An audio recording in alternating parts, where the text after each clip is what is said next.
If you've ever wanted to make macrame jewelry, then today is your day.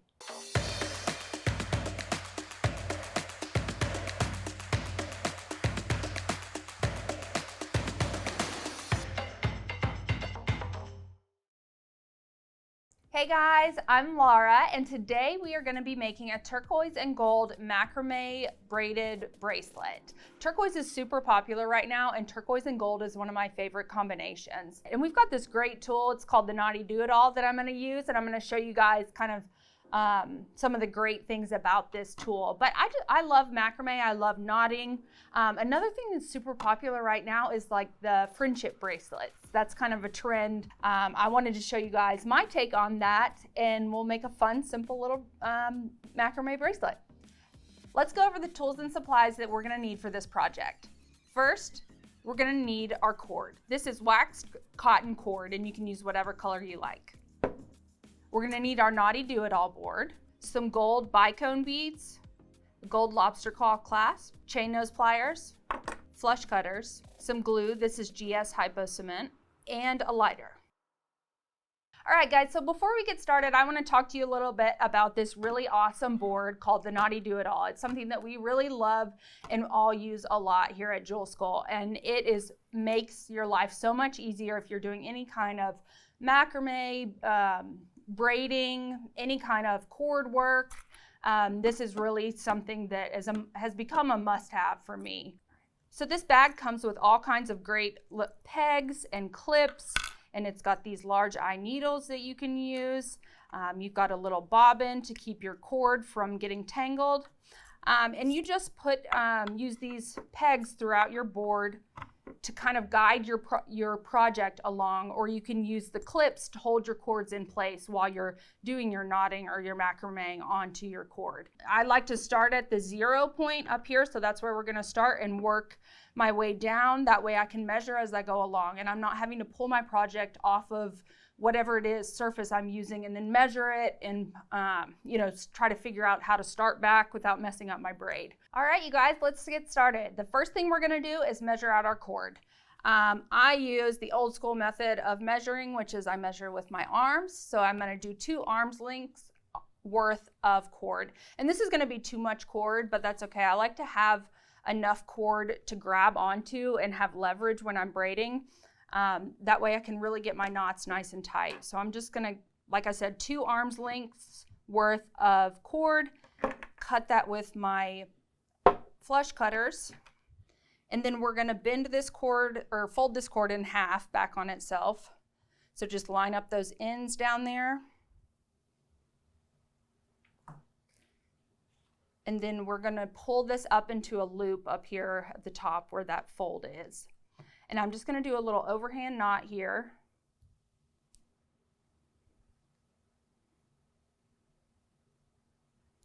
Like that.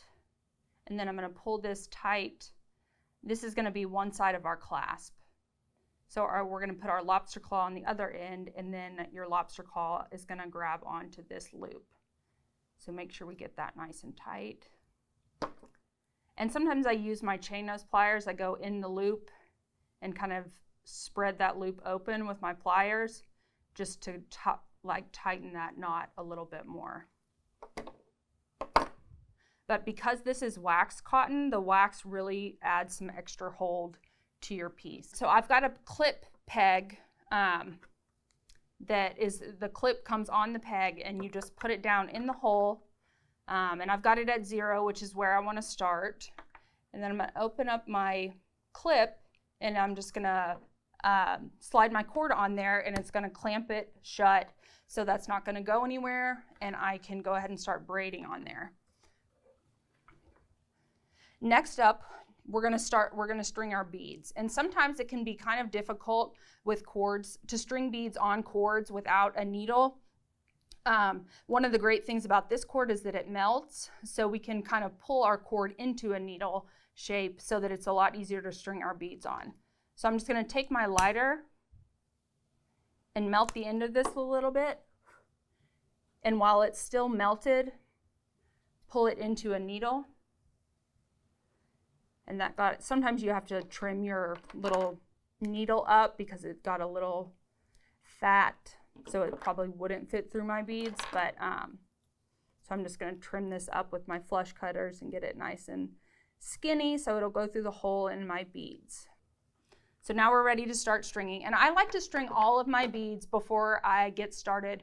For me, that's a great way to minimize the amount of time that it takes to do some macrame projects, because they can be really just the knotting themselves can be time consuming. So if I can cut back on the amount of times I'm stopping what I'm doing and doing something else, it saves a lot of time. So if I string all my beads at once, I'm not having to stop my project, string a bead, figure out how to get started again. And you just end up looking with a much more consistent braid all the way through if you're braiding without stopping. And the amount of beads that you're going to need just totally depends on how long you want your bracelet and what size beads you're using. So, I mean, I could guess and say that this probably has 35 to 40 beads on it, but it's just going to depend. And the great thing about this board is that it's measuring while you're working. So if you haven't put enough beads on it, you'll know pretty, close to like the 6 or 7 mark if you need to add some more beads. All right, so I've strung the majority of what I think I will need for the beads, and then I'm just going to tie a couple knots down here at the bottom of this cord so that my beads don't fall off the end, but I'm just kind of going to let them hang down on the end of the cord while I'm braiding up at the top part. So I've got some beads strung, and I'm going to show you guys how to do this knot without any beads. So we're going to do a couple rounds without the beads in between the knots, and then I'll show you how to start adding the beads. And this is really the most basic macrame knot that there is. I call it like the P's and Q's knot.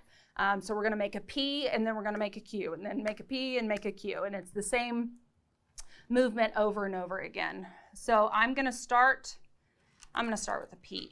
I'm going to clip this down here. Just anywhere down here is fine. Just to kind of keep my cord up here and keep my beads right here so that they're not flying down towards the end of the cord and I'm not chasing them. Okay. So it's a lot easier to work when your cord is elevated like this. So that's another reason to clip it at the end too. So I've got this cord, the cord in my right hand is going to be our working cord. And the cord that's clipped and the cord that has the beads on it is like our base or our core cord, and that's not going to move at all. So we're just going to be braiding with one of these cords. So with my working cord, I'm going to make a P shape like that. And then I'm going to bring it around the back like that and up through my P, like that. And then I'm going to pull it tight up here at this loop, and then I'm going to make a Q. And same thing, I'm going to bring my working cord around the bottom of my base cord and up through my Q,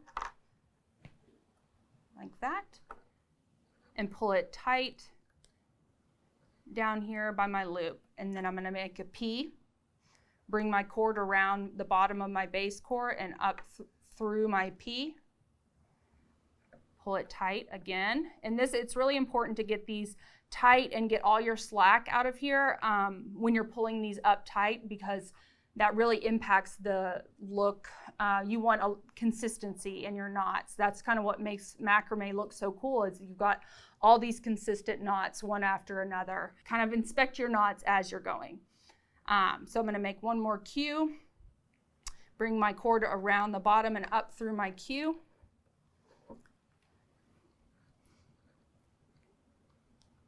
Get it nice and tight up there. So the reason I'm alternating P's and Q's is because I don't want to create a spiral in my bracelet. If I wanted to create a spiral, I would do all P's or all Q's.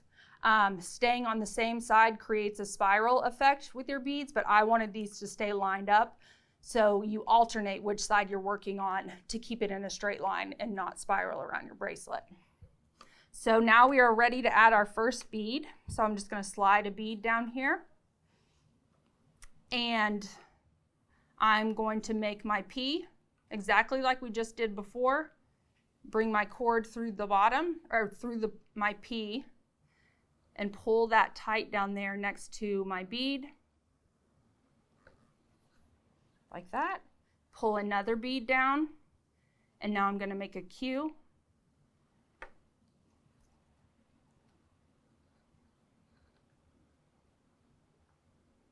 Make sure I'm getting that nice and tight, and that it's kind of sitting snug next to that bicone bead. That can be a little bit of a challenge because of the nature of a bicone bead, but I just, like I said, make sure you get a good look at your knots before you move on to the next one, and make sure you're getting all the slack out of your cord before you move on. So I did P, Q. Okay, now I'm on P. Make another P. Pull that up tight there. I just really wanted there to be a hint of turquoise in this bracelet as you're looking down the bracelet. You're mostly seeing gold, but then you're just seeing these flashes of turquoise color as you look at the bracelet. So that's why I chose a minimal cord, but a bright color. So now I'm on my Q. Get that out of the way. Pull that tight.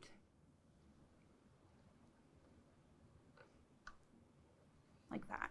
All right, so I'm just going to continue this same P's and Q's, moving a bead down in between each turn. So if I want to make a 7-inch bracelet, I'm going to braid until I get to the 6.5 point, because I still need to attach my clasp, my lobster claw, which takes about a half an inch with the knot included. So there's this peg hole right at the 6.5, so I'm going to stop braiding when I get there, and then I'll show you guys how to add the clasp. All right, so I've just got one more bead that I'm going to add before I add my clasp. So I've got one more Q left to do here, and then we're going to pull this off the knotty do-it-all and put our clasp on. Actually, you know what? I'm going to do a couple. Like we did at the beginning, we did a couple knots without any beads, so I'm going to do a couple knots without any beads here at the end. So real quickly, I'm going to just braid this a couple times just to give me a little space between my clasp and my beads. Sometimes when you put your clasp too close to your beads, it can be really hard to get your clasp on. So anytime I'm doing any macrame or anything like any type of braiding, I like to give myself a little bit of space. So I've got a couple knots in there. And now I'm just going to pull this off the knotty do-it-all, and we'll put our clasp on. All right, so now we're going to put our clasp on. I'm going to take the cord that I strung my beads on, our core cord, and I'm going to slide my lobster claw clasp onto that cord. And I'm going to pull that down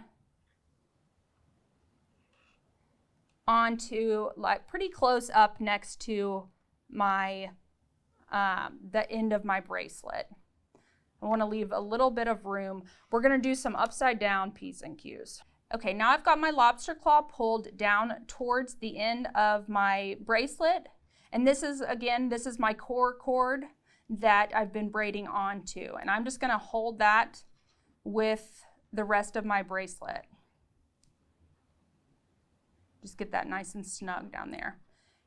And then I'm just going to make a couple P's and Q's basically with going the opposite direction.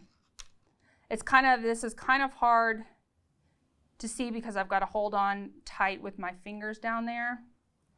But it's the same knot, just going in the opposite direction. There we go. And you can pull your core cord tight again as we're doing this. And then I'm going to make my P knot. I just made a Q, so I'm going to make a P. See how it's overlapping over my clasp right there? It's like my clasp is the core cord, and I'm going to come around the back and up through my P.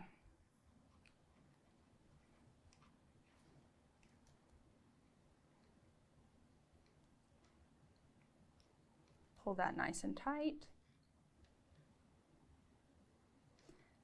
then make my Q, and we're just going to do this a couple times until I feel like my knot is pretty secure.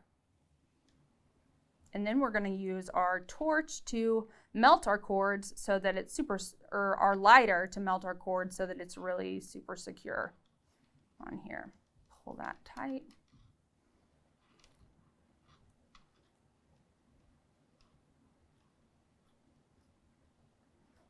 All right. So now I'm ready to clip the ends of my cord off. So I'm going to cut really close up to my knot. I'm just going to give myself a couple millimeters of space between of like excess that I can use to kind of melt into a ball. And then I'm going to press that down onto the cord so that it kind of makes a cap, like a little melted, it's kind of like a little melted bead stopper. Okay. So I've got my cords cut off. I'm going to melt that one, press it down, then I'm going to flip it over and I'm going to melt my other one.